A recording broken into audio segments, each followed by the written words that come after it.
Hello students, मैं कपिल कुमार शर्मा एक बार फिर आप लोगों के सामने एक नई वीडियो लेकर आया। ये वीडियो मेरी जो बनी है वो कॉमर्स साइड के छात्रों के लिए है और वो छात्र जो इस समय कक्षा 12 में पढ़ रहे हैं। और इस वीडियो में मैं आपको बैंकिंग सब्जेक्ट से संबंधित कुछ टॉपिक्स को क्लियर कराऊंगा। इससे पहले भी मैंने कुछ वीडियो बनाई है जिसमें मैंने आपको बैंक के विषय में बताया है और बैंकिंग संकट के बारे में बताया है। वो वीडियो हमारे YouTube चैनल पर पहले से ही अपलोडेड है। आप इस हमारे लिंक में जाकर या YouTube चैनल को ओपन करके आप उसे आसानी से देख सकते हैं।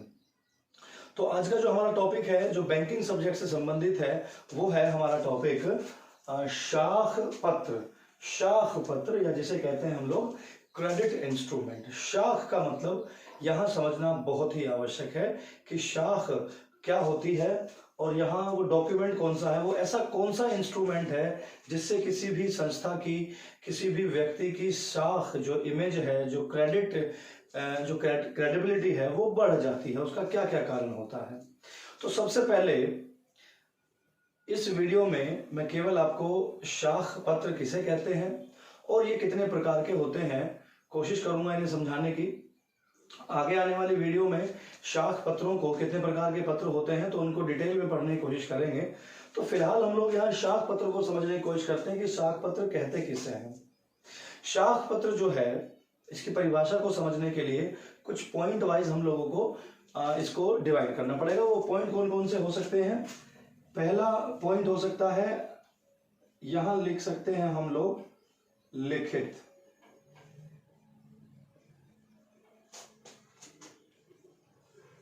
लिखित की बात हम लोग यहां करें तो जो शाख पत्र होता है वो लिखित स्टेटमेंट में होता है, मतलब रिटर्न फॉर्म में होता है।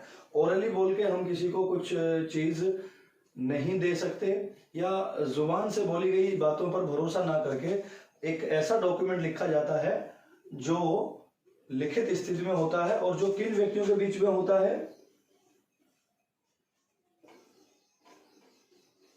लेनदार और देनदार के बीच।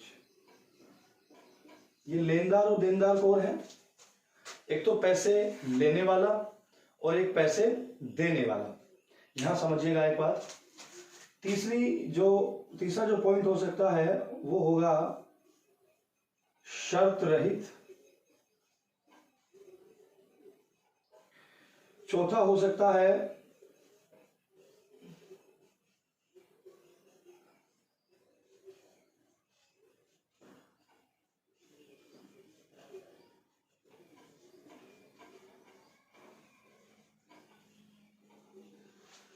तो यहां समझने की कोशिश करेंगे कि शाख पत्र होता क्या है। यहां समझिएगा कि जो शाख पत्र होता है वो एक लिखित डॉक्यूमेंट होता है। एक लिखित है, जैसे आपके पास एक पेपर है उस पर कोई चीज लिख दी जाती है। जैसे आपने कोई प्लॉट खरीदा, कोई गाड़ी खरीदी और देने वाला जो है, गाड़ी देने वाला जो बेच रहा है वो लिखित में लेने वाले को कुछ डॉक्यूमेंट प्रोवाइड करता है। लेकिन वो डॉक्यूमेंट कैसे होने चाहिए, गवर्नमेंट होने चाहिए, जिससे प्रूफ बन जाए कि भाई इस व्यक्ति ने ये प्लॉट जो है या ये गाड़ी जो है इस व्यक्ति को बेच दी है। तो उसके लिए एक लिखित डॉक्यूमेंट तैयार किए जाते हैं।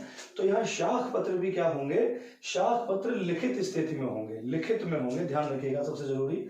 दूसरा, यहाँ जो थर्ड पॉइंट है इसको पहले इसके साथ मिला लेते हैं कि लिखित होगा और शर्त रहित होगा। शर्त रहित मतलब उसमें कुछ कंडीशन होंगी।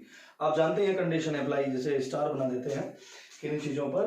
तो जो शाख पत्र होगा, जो क्रेडिट इंस्ट्रूमेंट होगा, वो एक तो लिखित होगा, दूसरा एक शर्त रहित होगा, उस पर कुछ कंडीशन लिखी रहेंगी।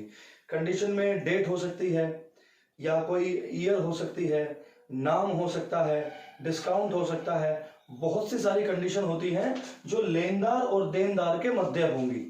मतलब देने वाला जो है या लेने वाला जो है वो दोनों आपस में बैठकर एक दूसरे से डिस्कशन करके कि भाई मैं आपको पैसे इस तारीख में दे सकता हूं, लेने वाला कहेगा कि नहीं मुझे तो पैसे इस तारीख में चाहिए। तो दोनों के बीच में जो कॉम्प्रोमाइज होता है वो कॉम्प्रोमाइज जो है किसके द्वारा पेमेंट होगी, वो क्रेडिट इंस्ट्रूमेंट के द्वारा होगी, शाख पत्र के द्वारा होगी। तो वो लिखित होगी। मतलब एक तो डॉक्यूमेंट लिखित होना चाहिए, शर्त रहित होना चाहिए, लेनदार और देनदार के कॉम्प्रोमाइज से बनना चाहिए, दूसरा, ये जो क्रेडिट इंस्ट्रूमेंट होते हैं अधिकांश या तो किसी बैंक के द्वारा निर्गत किए जाते हैं या किसी वित्तीय संस्था के द्वारा निर्गत किए जाते हैं। इस बात को समझिएगा। एक पॉइंट और लिख सकते हैं कि इनका जो अधिकांश यूज होता है वो व्यापारिक वित्त में होता है। इस बात को समझिएगा, व्यापारिक वित्त मतलब यहां फाइनेंस हो सकता है, पैसा हो सकता है। व्यापारिक मतलब अधिकांश व्यापार करने वाले जो लोग होते हैं वो इस प्रकार के जो डॉक्यूमेंट होते हैं, इस प्रकार के जो इंस्ट्रूमेंट होते हैं जिन्हें हम लोग शाख पत्र भी कहते हैं, इनका उपयोग करते हैं। ध्यान रखिएगा। अच्छा, ये जो लिखित इंस्ट्रूमेंट है इससे जो है हम लोग किसी भी सामान का जो आदान प्रदान है, जो सामान की खरीदारी है या सामान को बेचना है, वो इन शाख पत्रों से हम आसानी से कर सकते हैं। वो बहुत ही सुलभ बन जाता है। अच्छा, ये जो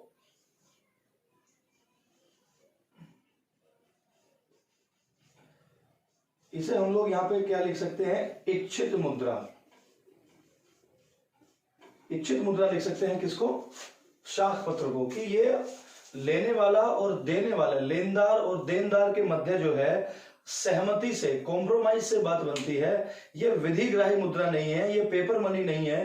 पेपर मनी क्या होती है, 100 रुपए का नोट है, आप किसी भी व्यक्ति को देंगे वो सर्व जगह मतलब सभी जगह जो है वो मान्य है, सर्व मान्य है, ऐसा मानने की कोशिश करते हैं, तो उसे कहते हैं विधिग्राही। हर व्यक्ति के द्वारा वो पैसे जो है ग्रहण कर लिए जाते हैं। लेकिन जो शाख पत्र होते हैं वो लेनदार और देनदार के बीच में होते हैं।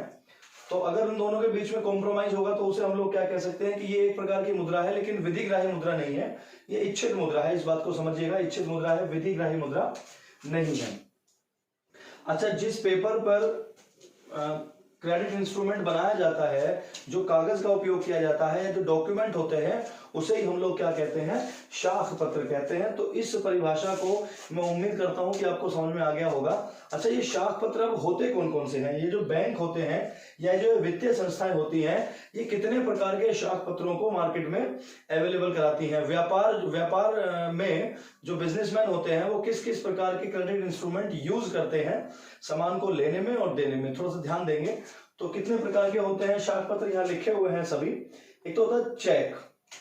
चेक को हम लोग यहाँ इस तरीके से बता सकते हैं कि चेक का दूसरा नाम क्या होता है, धन आदेश, धन देने का आदेश। इस बात को हम लोग अलग अलग हेडिंगों के द्वारा पढ़ने की कोशिश करेंगे, वो अगली वाली वीडियो में कोशिश करेंगे। लेकिन यहाँ पता करते हैं कि शाख पत्र कितने प्रकार के होते हैं। तो पहला है चेक। चेक को हिंदी में हम लोग क्या कहते हैं, धनादेश। ये इंग्लिश का वर्ड है वैसे तो चेक, और हिंदी में से क्या कहते हैं, धन आदेश कहते हैं। दूसरा जो है हमारा विनिमय विपत्र है। विनिमय विपत्र मतलब, विनिमय का मतलब होता है एक्सचेंज करना। तो ऐसा डॉक्यूमेंट जिसमें सामान का भी आदान प्रदान हो रहा है और चेक की तरह या शाख पत्र की तरह उसको लेनदार और देनदार के मध्य स्वीकार किया जा रहा है, वो भी इच्छा के द्वारा। तो वो है विनिमय विपत्र या बिल ऑफ एक्सचेंज। एक है प्रोमिसरी नोट, जिसे हम लोग हिंदी में क्या कहते हैं, प्रतिज्ञा पत्र कहते हैं। उस पर मैंने बताया था कि ये शर्त रहित है। सभी के सभी जो शाख पत्र हैं उसमें कंडीशन होती है, कुछ शर्तें लिखी होती हैं।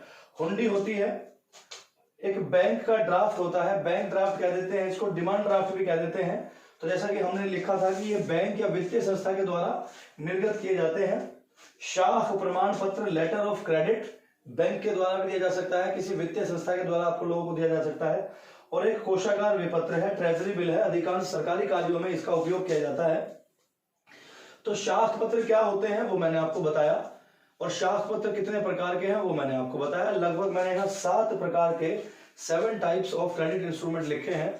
तो उम्मीद करता हूं कि आपको शाख पत्र के बारे में थोड़ी सी जानकारी पता लग गई होगी। अगर आपको ऐसा लगता है कि आपको इस विषय में कुछ और जानकारी प्राप्त करनी है किसी शब्द से संबंधित, तो आप कमेंट बॉक्स में जाकर वो क्वेश्चन लिख सकते हैं। मैं आपके आंसर को जल्द से जल्द देने की कोशिश करूंगा। और आगे आने वाली वीडियो को प्राप्त करने के लिए हमारे चैनल को, जिसका नाम है ग्रीनफील्ड एकेडमी, को लगातार सब्सक्राइब करते रहें। धन्यवाद।